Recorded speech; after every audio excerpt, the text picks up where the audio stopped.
Benar. Sek, sono bayangannya kok.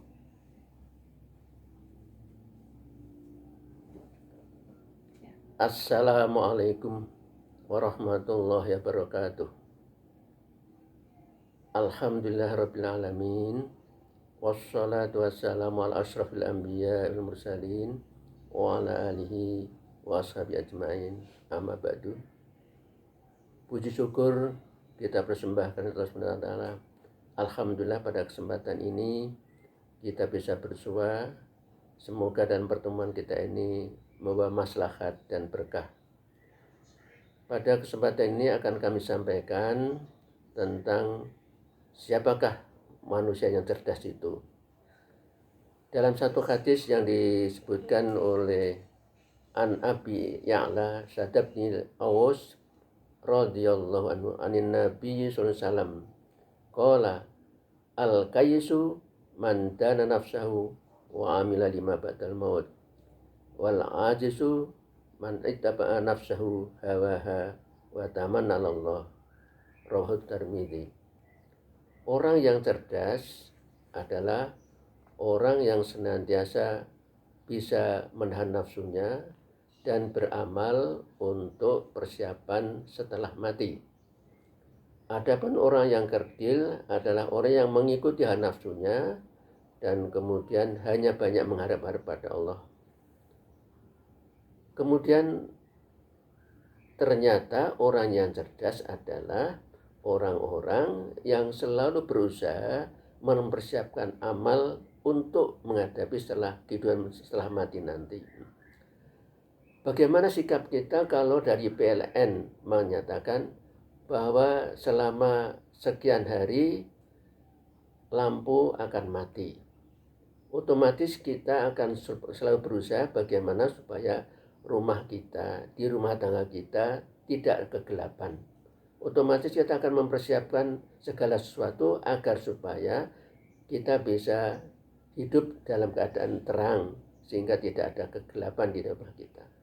Demikian pula di dalam kehidupan yang luar biasa, yaitu setelah kita mati. Maka di dalam hal ini kita perhatikan, sebelum kita memasuki alam akhirat, pertama kali kita akan masuk alam kubur. Coba kita perhatikan apa yang dikatakan oleh kubur kepada kita sekalian, bahwa kubur adalah tempat kegelapan.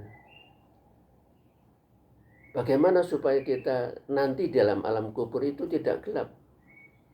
Maka salah satu petunjuk Rasulullah adalah nawwiru manazilakum bis-shalah wa qiraatil Qur'an. Sinarilah rumah tanggamu dengan sholat dan baca Al-Quran. Maka salah satu untuk menghadapi kegelapan dalam kubur ini, maka kita usahakan bangun di tengah malam dengan sholat malam atau tahajud. Insya Allah besok di alam kubur kita tidak akan mengalami kegelapan. Yang kedua, kubur juga mengatakan adalah tempat yang sempit. Jadi bagaimana kalau nanti tempatnya sempit? Maka Rasulullah menunjukkan di dalam kehidupan kita ini hendaknya selalu memperbanyak silaturahmi. Silaturahmi ini sekaligus baik dengan keluarga, dengan sanak saudara, dengan tetangga, dan sebagainya. Ternyata silaturahmi akan membawa manfaat besok, kita tidak akan mengalami kesempitan di alam kubur. Kemudian juga alam kubur itu tempat yang sepi. Bagaimana supaya tidak sepi? Maka sebagaimana yang kami sampaikan tadi, yaitu hendaklah kita membiasakan tadarus membaca Al-Quran.